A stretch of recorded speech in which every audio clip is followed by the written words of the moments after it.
بسم الله الرحمن الرحيم، والسلام عليكم ورحمة الله وبركاته.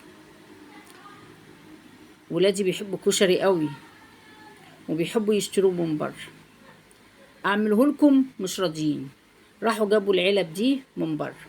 صممت ان انا اعملها وادوقهم الكشري بتاعي ولا بتاع بره.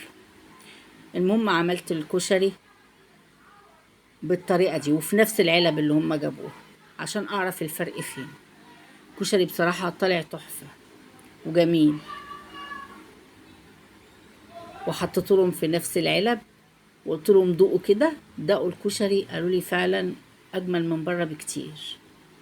فانا حبيت اوريكم الطريقه بتاعتي، نشوف الطريقه مع بعض.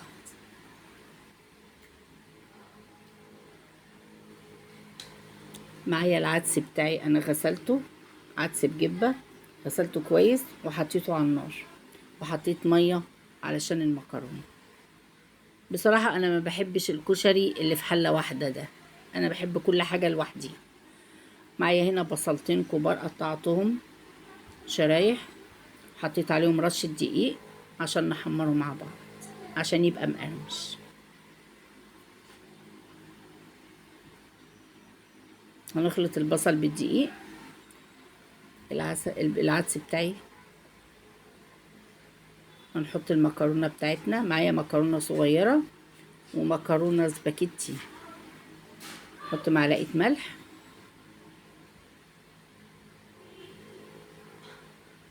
والمية بتغلي والمكرونة بتاعتي اهي.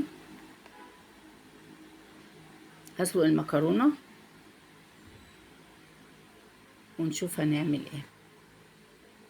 المكرونة بتاعتي استوت بالشكل ده.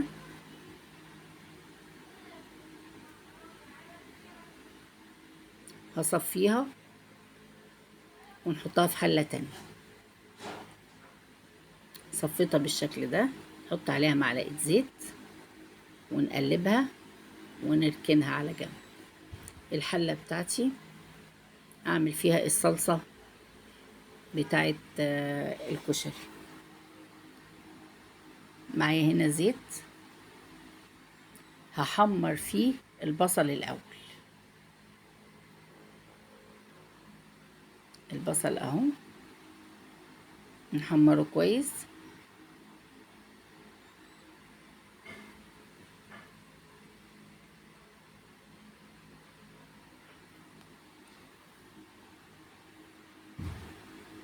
هفضل اقلب فيه لحد ايه ما يحمر البصل بتاعي. العدس بتاعي استوي بالشكل ده كده، هنشيله نصفيه ونركنه على جنب. هنعمل شوية رز ابيض. غسلنا الرز كويس وحطينا معلقة ملح ونحط شوية زيت صغيرين ونغطي على الرز لما يستوي.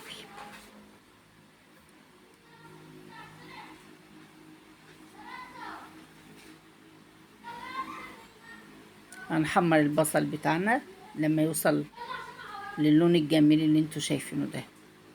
هصفي البصل بتاعي من الزيت على منديل مطبخ اهو بالشكل الجميل اللي انتوا شايفينه، ومقرمش جدا وجميل قوي اهو.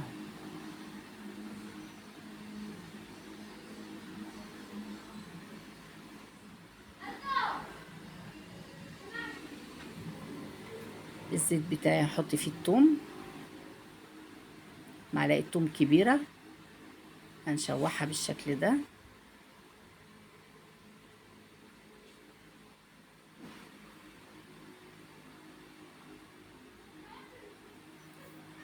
هنحط معاها الطماطم عندي مفرزاها.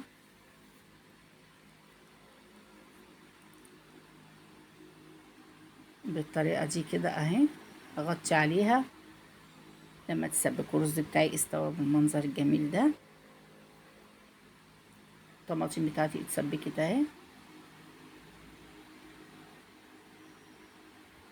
احط معلقه ملح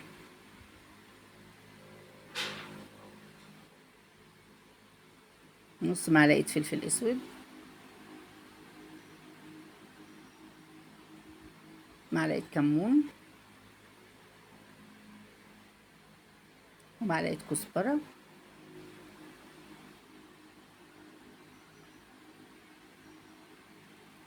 وربع معلقة شطة حسب الرغبة. هقلب الصلصة بتاعتي كده